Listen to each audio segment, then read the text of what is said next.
ભચાઉમાં ઉન્નતિ સંસ્થા દ્વારા જન સંવાદ કાર્યક્રમનું આયોજન કરવામાં આવ્યું। આ કાર્યક્રમમાં મામલતદાર શ્રી રાજપૂત સાહેબ, તાલુકા વિકાસ અધિકારી શ્રી વજયસિંહ પરમાર, તાલુકા પંચાયત પ્રમુખ શ્રી રાણુભા જાડેજા, સમાજ કલ્યાણ નિરીક્ષક ગોપાલભાઈ ગરબા, સામાજિક આગેવાન નીલભાઈ, સેતુ ટીમથી ખીમજીભાઈ કાંટેચા, કાસ્પથી દેવજીભાઈ અને અન્ય ચૂંટાયેલા પ્રતિનિધિઓ સહિત સરકારી અધિકારીઓની હાજરી જોવા મળી હતી।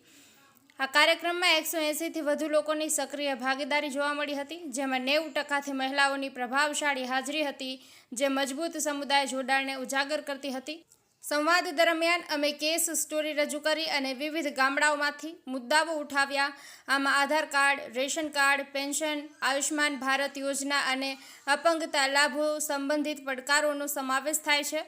અધિકારીઓ અને પ્રતિનિધિઓએ સાંભળ્યું, તેમના દ્રષ્ટિકોણ શેર કર્યા અને તેમને ખાતરી આપી કે આ સમસ્યાઓ દૂર કરવા માટે કેટલાક પગલાં લેવામાં આવશે। તેમણે નોંધ્યું કે કેટલીક બાબતો જો જરૂર પડે તો ઉચ્ચ અધિકારીઓને પણ આપવામાં આવશે। મંચ પરના મહાનુભાવોએ ઉન્નતિ સંસ્થાના કાર્યની પ્રશંસા વ્યક્ત કરી અને આગળ વધતા સતત સમર્થન અને સહયોગની ખાતરી આપી।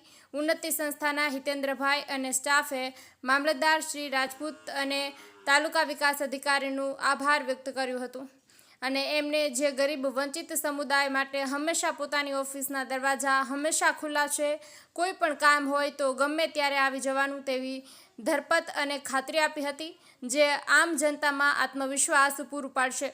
મામલતદાર શ્રી રાજપૂત સાહેબ દ્વારા લોકોને સાંભળ્યા, તેમને મદદરૂપ થવા માટે જે ખાતરી આપી તે બાબત લોકોને ખૂબ ગમી, તેથી લોકોએ મામલતદારનો આભાર માન્યો। આ કાર્યક્રમને સફળ બનાવવા ઉન્નતિ સંસ્થાના બિનોયજીએ ઉન્નતિ સંસ્થા ભચાઉ ટીમને અભિનંદન પાઠવ્યા હતા। હરખાભાઈ સોલંકી, રાપર।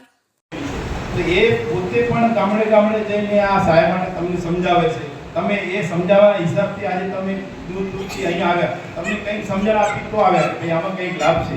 તો ખરેખર સંસ્થા દ્વારા અને અમારા દ્વારા કોઈ પણ લાભ તમારે જો લેવાનો હોય તો તમને સમજણ હશે તો અમારી જોડે આવી શકશો, એમના જોડે પણ પછી ખ્યાલ જ નહીં હોય તો તમે ઘરે બેસી રહો।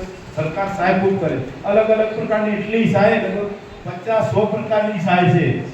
દરેક વ્યક્તિ જેવી એની વ્યક્તિની કેટેગરી પ્રમાણે જે વ્યક્તિને લાભ મળવાપાત્ર એમની જે ક્રાઇટેરિયા નક્કી કર્યા પ્રમાણે દરેકને લાભ મળે છે, પણ લાભ આપણે ખ્યાલ ન હોય